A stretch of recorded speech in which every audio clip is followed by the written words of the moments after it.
depuis 18 mois, ce matin encore.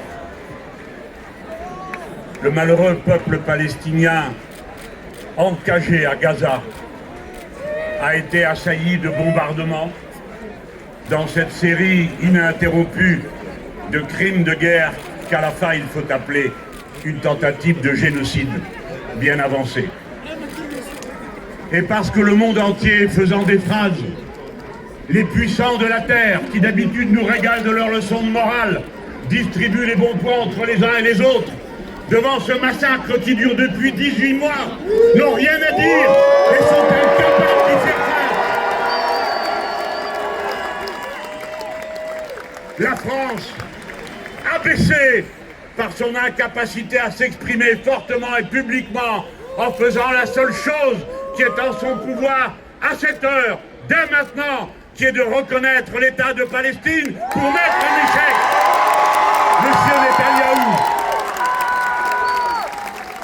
La France, qui devrait s'enorgueillir de voir 8 des siens monter sur un petit bateau, sans autre arme que leur conviction, sans autre force que leur courage. Oui, leur courage, que nous voulons saluer en face de gens qui sont capables du pire et qui l'ont déjà démontré. Comme il est indigne que dans cette circonstance, certains qui relayent les éléments de langage de l'ambassade d'Israël sur les télévisions et les radios osent parler de croisière. Avez-vous vu comment l'un après l'autre reprend le mot croisière pour en garnir comme sur un collier de perles les infamies qu'il raconte, pour minimiser le courage qui s'exprime à cet instant? Oui, le courage, car la dernière fois qu'il y a eu une flottille, il y a eu 10 morts qui étaient désarmés, tout comme l'étaient les 12 d'aujourd'hui.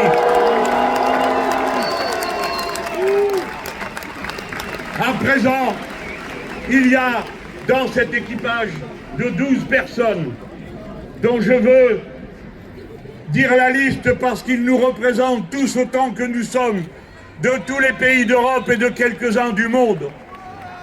Il y a Baptiste André, médecin français de l'hôpital de Marseille.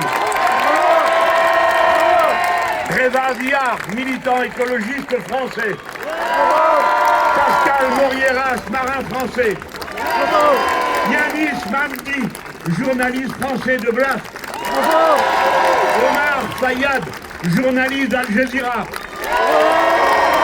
Hüseyin Filia Bordu, militant pro-Palestine turc.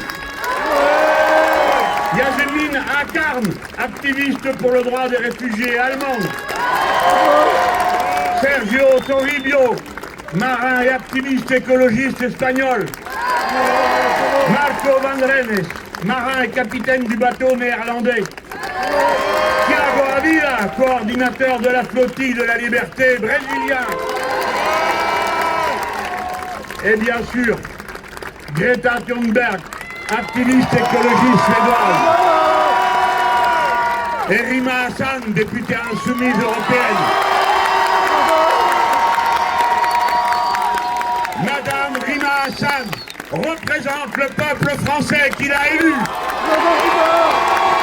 Benyamin Netanyahou n'est pas de taille ni à lui faire peur à elle, ni à nous non plus. Benyamin Netanyahou se croit tout autorisé. Et il a raison, puisqu'on lui autorise tout, y compris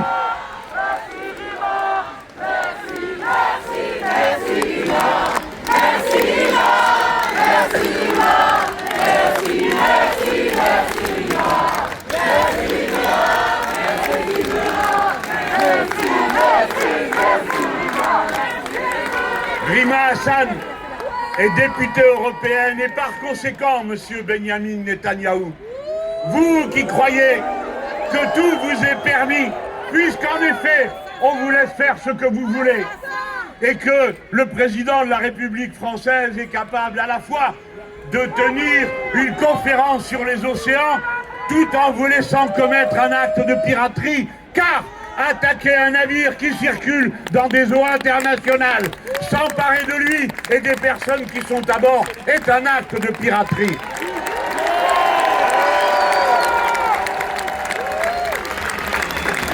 Et que voit-on, puisque j'en suis à parler de nos autorités françaises, que voit-on le Premier ministre nous dire « Nous avions prévenu des risques en raison des tensions dans la zone ».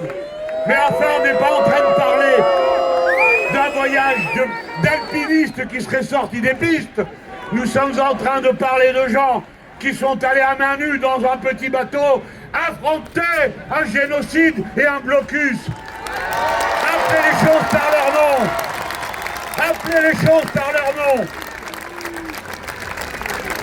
Et alors, dans ces conditions, vous n'avez pas demandé le chapeau bas à M. Benyamin Netanyahou de bien vouloir permettre que les nôtres rentrent à la maison. Madame Rima Hassan est députée du peuple français et par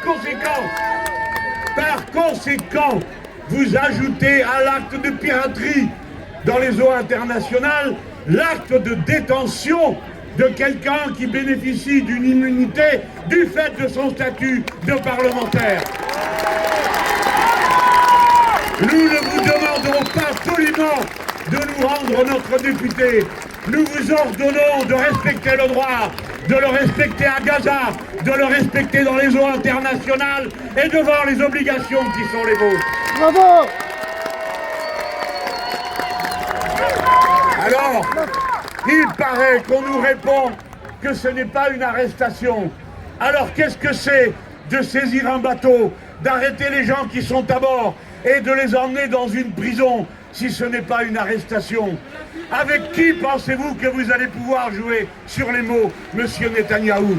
Vous croyez seulement que vos perroquets et vos répondeurs automatiques qui s'expriment dans les médias représenteraient le peuple français? Le peuple français, le voici! Il est devant vous! Voilà la France! Honte à ceux qui parlent autrement des nôtres, de leur courage. Alors, oui, nous avons 3 demandes immédiates. Il faut lever le siège de Gaza. Il faut cesser le blocus. Aucune génération ne pardonnera à celle-ci le crime dont elle s'est rendue coupable en laissant faire et en n'intervenant pas pour arrêter ce meurtre de masse, ce génocide. Ensuite, nous croyons que la France doit, dès maintenant, reconnaître l'État de Palestine pour répliquer à l'arrestation des siens. Et bien sûr, je vais vous dire, exprimant, je crois, ce que beaucoup d'entre vous ressentent.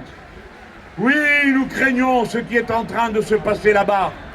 Oui, nous craignons, quand nous avons lu la déclaration des dirigeants qui entourent M. Netanyahou, qu'ils disent qu'ils vont emmener les prisonniers dans des voitures à vitres teintées pour éviter qu'il y ait des manifestations de joie populaire contre eux. Oui, nous craignons le pire parce que nous les savons capables du pire. Le pire, c'est depuis 18 mois qu'ils le font. Et j'adresse un salut reconnaissant à ceux des Israéliens qui étaient hier devant l'ambassade de France à Tel Aviv pour mener avec nous la lutte et réclamer la fin du siège, la fin du blocus et la libération immédiate des 12 de ce bateau.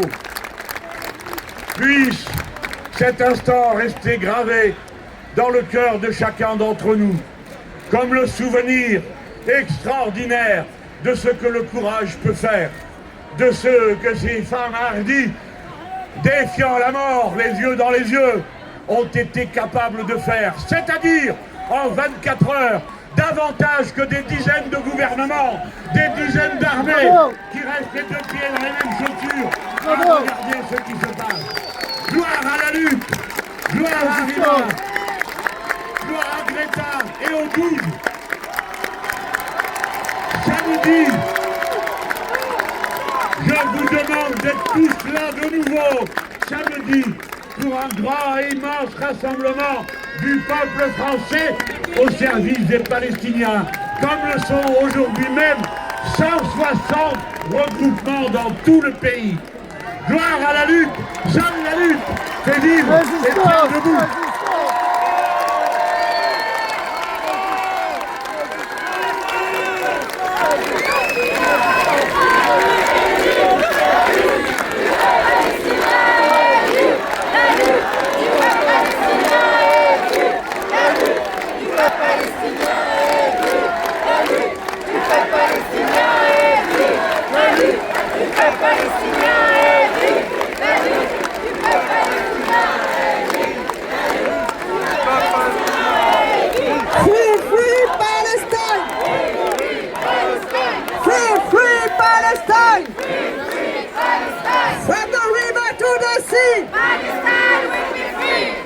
La place de la République est remplie derrière vous. Hein.